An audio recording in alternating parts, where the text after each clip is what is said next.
Again, as we do at the first of a lot of videos, let me know what you guys feel about the main video that you are going to be able to see. Let me know your thought process and how this actually ended up in the comment description below. Surveillance footage shows authorities with guns drawn detaining Tracy Shepard and arresting her son Mark Crooms Friday evening at their home in Humble. It was Mark's 20th birthday. They ain't even tell me right away that what I'm being arrested for. They waited till I got to the car and I asked myself, I said, what am I being arrested for? They said murder. And I was like, the murder of who? They slammed the door in my face. Police arrested and charged Crooms with the murder of 19-year-old John Dennis Holmes III. Crooms was friends with him. So what evidence did they say they had that led back to you? They said my fingerprints was in his car. And like I told them, of course my fingerprints would be in his car because I was just with him the same. In John's car? The same day. Investigators found Holmes shot and killed 1 week ago in spring near the 300 block of Rapine Drive. I sat down with Shepard and she explained the same cameras that caught this video of her son's arrest also showed he was nowhere near the scene of the shooting. He was actually at home. He went to go pick up something to eat probably around 6:27, 6:20-ish at McDonald's. He came back so you could see him on the camera getting out the car, pulling up. And after he ate his food, he decided to go outside and throw his trash away, which was at 6:43. John was murdered at 6:40 p.m. So how can he possibly be for 17 miles away murdering someone? Shepard says it wasn't until Monday that police reviewed the video. Crooms was released from jail and his charges dropped. The Montgomery County Sheriff's Office released a statement saying in part, quote, an arrest warrant was issued for Crooms based on probable cause established during early stages of the investigation, adding, quote, new evidence emerged providing an alibi for Crooms. You told them y'all had security footage. Yeah. She sent it to them Friday, and you still sat in jail all weekend. He told me he was gonna watch. He really never watched it. He waited for. He really wanted my mom. My mama had to beg him to watch the video. Shepard says her son is owed an apology, but most of all, I'm just hoping and praying to God that his mama gets closure and they find John's killer. Rest in peace, John.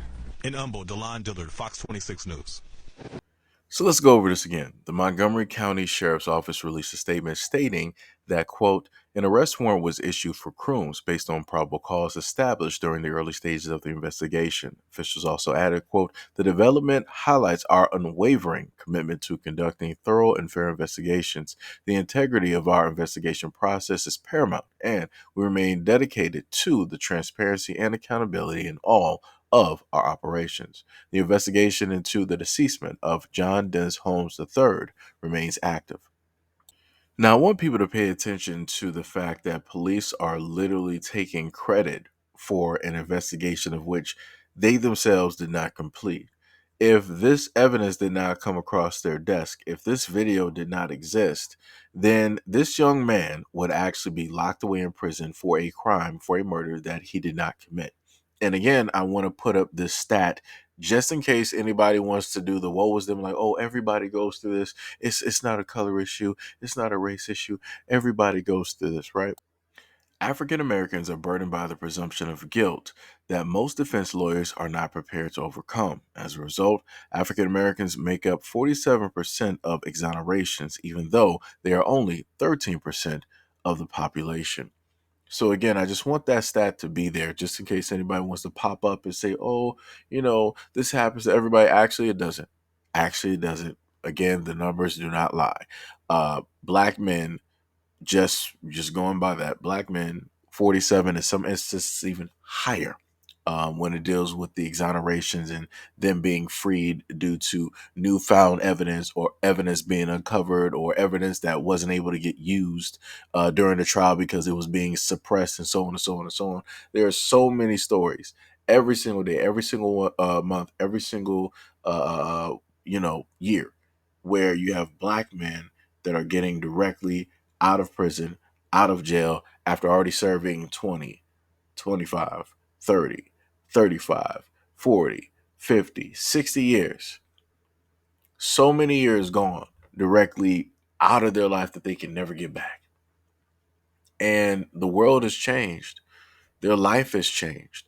The people that they used to know might not even be here at this moment in time. So they're literally coming out of cryo, for lack of a better term, right? And they're into a brand new world, and they don't even know how to find themselves, where it is that they should go, how it is that they're supposed to establish themselves.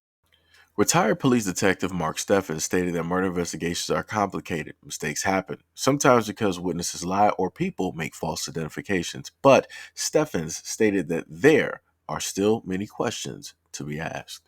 The one thing that the officer did not admit to is the fact that a lot of officers lie. They said people.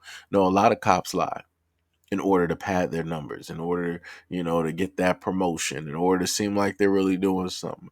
A lot of cops are working with the DA. A lot of cops are working with the DA and the judges. A lot of cops are working with those who work with the DNA evidence, and so on and so on and so on.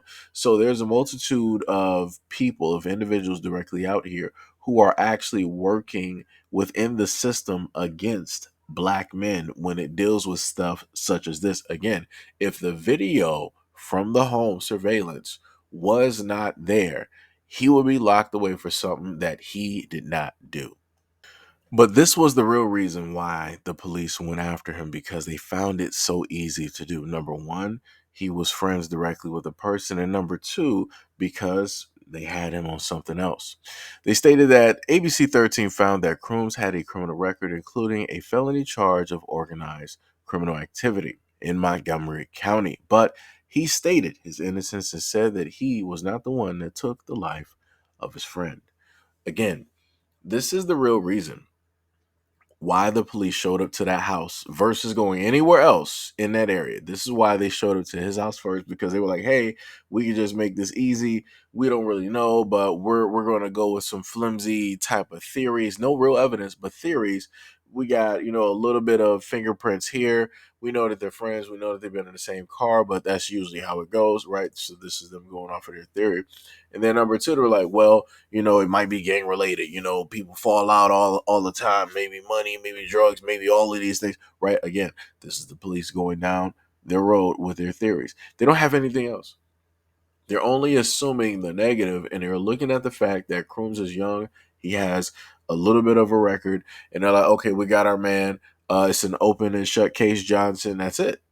They really thought that they had it. They really thought 100% that they had Crooms, right? And I'm pretty sure one or some of those officers may know specifically who he is.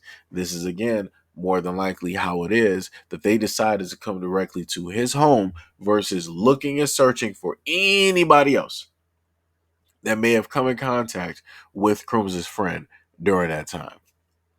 Like I said before, it's crazy. And the other thing that I do want to note is this. There's been too many times.